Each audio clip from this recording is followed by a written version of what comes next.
Hello, beautiful people. Thanks for tuning in. Today we're talking about 10 unhelpful thinking patterns and how they may show up in our life. We're going to keep them short and simple. And if you want to dig in deeper, you can go into the past 3 podcast episodes that I have released. Jesse, I can't tell if you're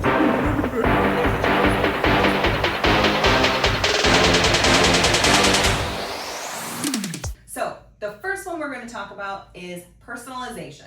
Personalization is blaming yourself for something that wasn't completely your fault. Or it is blaming someone else for something that was your fault or that was not their fault. It's the wrong placement of responsibility for something that happened. Next, there is jumping to conclusions.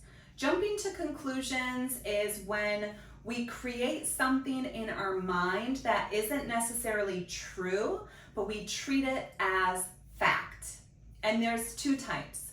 There is mind reading, where we think we know what someone else is thinking, or there is fortune telling, which is when we think that we know exactly how something's going to turn out, or we know exactly how something's going to go. We fortune tell.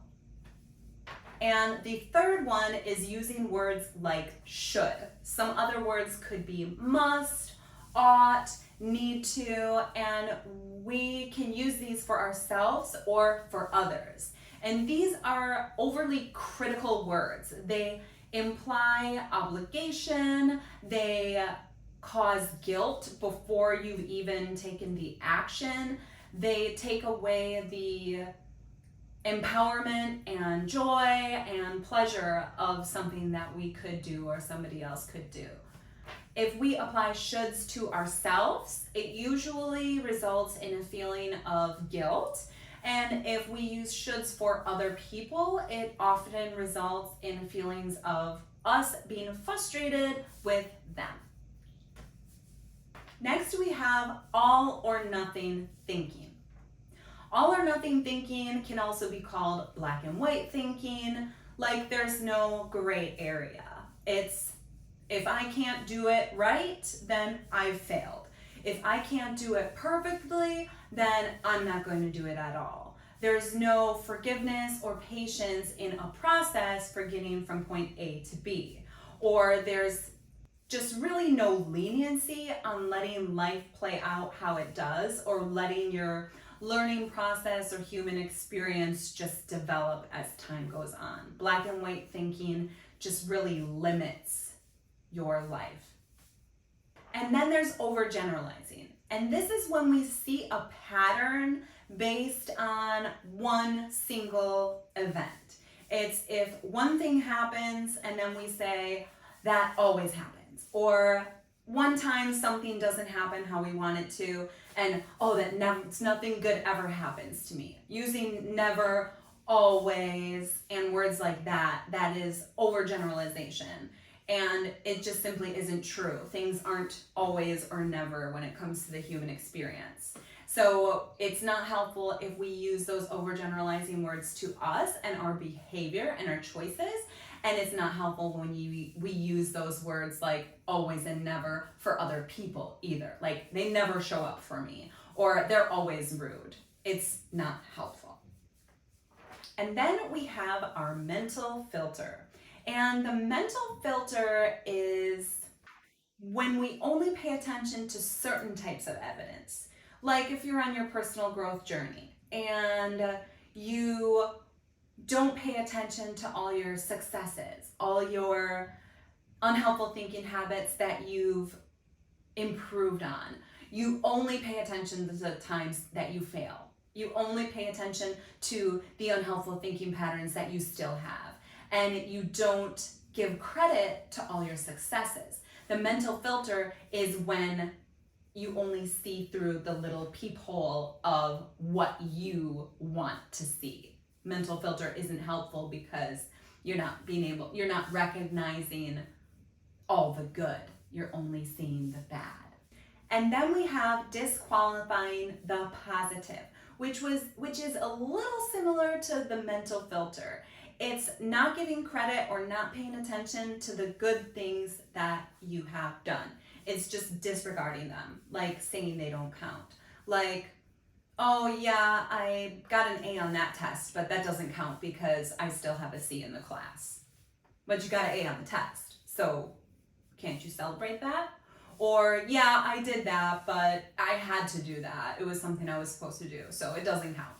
Not letting the good things that you do or the achievements that you've made or the good things that life has given you, not letting them count because you think either they're just not as important as other things or they're going to equal out with some bad thing. Disqualifying the positive is very unhelpful. So it's better to just celebrate the positives. And then we have magnification and minimization. Magnification is simply blowing things out of proportion. It's an unhelpful thinking habit when something happens and you're not able to take a bird's eye view, step back, and look at how big of a deal it really is. It's when you just get stuck in what happened and it becomes like a tornado and it becomes the biggest, most horrible thing going on right now. That's magnification. And then on the other end of the spectrum, you have minimization, where maybe there's something that's really important, but for some reason in your unhelpful thinking pattern, this thing that's really important, you're not making it important in your life. So both magnification and minimization are unhelpful. So if we step back and we sort of look at the situation and we calm our mind down into a positive place, we stay grounded, it can keep us from blowing things out of proportion or not giving them the importance that they do need. And then there's emotional reasoning. Emotional reasoning is when we treat our feelings or our emotions as fact, like thinking, I am my feelings, I am my emotions. My emotions and feelings are telling me something is bad. Like, that made me feel angry, he's a jerk. Or I feel embarrassed, so I'm an idiot. Like, angry, embarrassed, those are emotions and feelings. And they're not fact, they're not telling you factually how something is. They're just sending you a message. They're trying to tell you about something that you need to change or take action on or pay attention to. So if somebody made you angry, maybe instead of saying that they are a bad person, maybe you need to set a boundary and spend less time with them. Or if you were embarrassed, maybe, well, of course, it doesn't mean you're an idiot, but it means that something made you uncomfortable and you can spend some time increasing your confidence in that area. Doesn't mean you're an idiot. And then the last unhelpful thinking habit is labeling. And labeling is always unhelpful unless it's super positive, like an affirmation.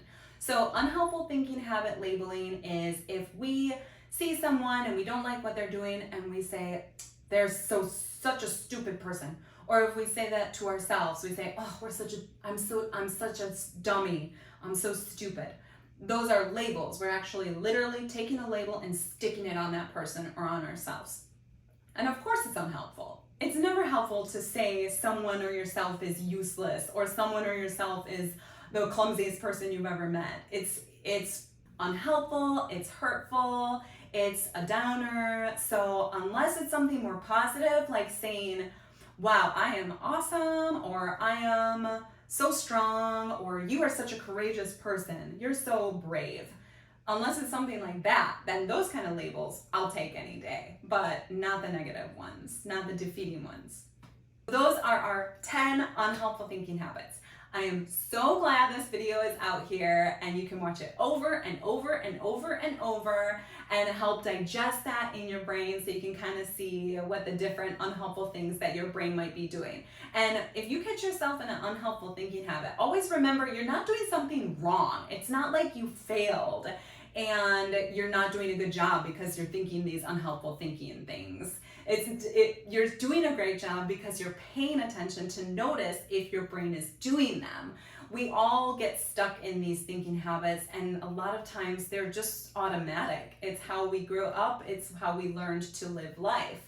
So step one is just starting to notice them and being creative in finding ways to think more in an empowered way, to think in a way that makes the experiences more positive. It gives us more choice. It gives us more power in our life. So thank you for watching this video. I tried to make it short and sweet, and I will see you next week.